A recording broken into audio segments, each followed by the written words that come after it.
ಕಡಗಂಜಿ ಗ್ರಾಮದಲ್ಲಿ ಯುವಕನ ಮೇಲೆ ಗುಂಡಿನ ದಾಳಿ. ಕಲಬುರಗಿ ಜಿಲ್ಲೆಯ ಆಳಂದ ತಾಲೂಕಿನ ಕಡಗಂಜಿ ಗ್ರಾಮ. ಶ್ರೀಕಾಂತ್ ಪೂಜಾರಿ ಮೇಲೆ ಗುಂಡಿನ ದಾಳಿ.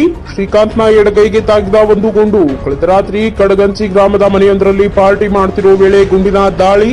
ಶ್ರೀಕಾಂತ, ಮಾಳಪ್ಪ, ಕಾಂತಪ್ಪ ಸೇರಿದಂತೆ 6-7 ಜನ ಸೇರಿಕೊಂಡು ಪಾರ್ಟಿ ಮಾಡುತ್ತಿದ್ರು. ಪಾರ್ಟಿ ವೇಳೆ ಜಗಳ ಉಂಟಾಗಿ ಶ್ರೀಕಾಂತ್ ಮೇಲೆ ಗುಂಡಿನ ದಾಳಿ ಮಾಡಿದ ಗನ್ನ ಸಹಿತ ಆರೋಪಿಗಳಾದ ಕಾಂತಪ್ಪ ಮತ್ತು ಮಾಳಪ್ಪ ಪೊಲೀಸರ ವಶಕ್ಕೆ. ಇನ್ನಿಬ್ಬರ ವಶಕ್ಕೆ ಪಡೆದು ವಿಚಾರಣೆ ನಡೆಸುತ್ತಿರುವ ಪೊಲೀಸರು ನರೋಣ ಪೊಲೀಸ್ ಠಾಣೆಯಲ್ಲಿ ಪ್ರಕರಣ ದಾಖಲು. ಅಣ್ಣ ಮೂರೇ ಮಂದಿ ಇರೋದು. ನಮ್ಮ ಪಪ್ಪ ಅಂತೂ ಇಲ್ಲ. ಬೆಳಗ್ಗೆ ಇದು ನೈಟ್ ಬಂದಿರು ನಮ್ಮ ಅಣ್ಣ ಕೆಲಸ ಮಾಡ್ಲಿಕ್ಕೆ ಹೋಗ್ಯಾರ. ನೀನು ಹೊಲ್ದಾಗ ಕೆಲಸ ಮಾಡ್ತಾರ ಜಾಸ್ತಿ. ಅಂದ್ರೆ ಹಿಂಗ ನಮ್ಮ ಮನೆ ಪರಿಸ್ಥಿತಿ ಭಾಳ ಗಂಭೀರ ಅದ. ಸೊ ಅದಕ್ಕಾಗಿ ನಮ್ಮ ಅಣ್ಣ ನೀನು ಕೆಲಸ ಮಾಡ್ಕೊಂಡು ಬಂದಿಕ್ರೆ ಊಟ ಮಾಡ್ಯಾನ ಮನೆಗ. ಊಟ ಮಾಡಿಸಿಂದ್ರೆ ಹೊರಗೆ ಹೋಗಿ ಬರ್ತೀನಿ ಅಂತ ಹೇಳಿಕ್ರೆ ಹೊರಗೆ ಹೋಗಿರು ಜಾಸ್ತಿ. ಅವಾಗ ಭೀ ಅವ್ರು ಲೇಟ್ ಮಾಡಿ ಬರೋದ್ರಿಂದ ಅವ್ರು ಇದು ಲೇಟ್ ಮಾಡ್ತಾರ ಅಂತ ಹೇಳಿಕ್ರೆ ಅವರು 8 ಗಂಟೆಯಿಂದಾನೇ ಮನೆಗೆ ಹೋಗ್ಯಾರ. ಹೋಗಿಕ್ರೆ ರಿಟರ್ನ್ ಬಂದೇ ಇಲ್ಲ.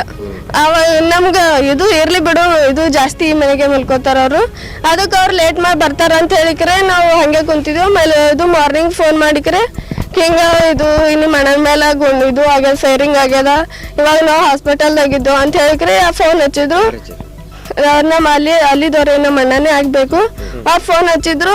ಅವಾಗ ನಮ್ಮ ಮನೆಯಾಗ ನಮ್ಮ ಮಮ್ಮಿ ಮತ್ತೆ ನಮ್ಮ ಮಾಮ ಹತ್ರ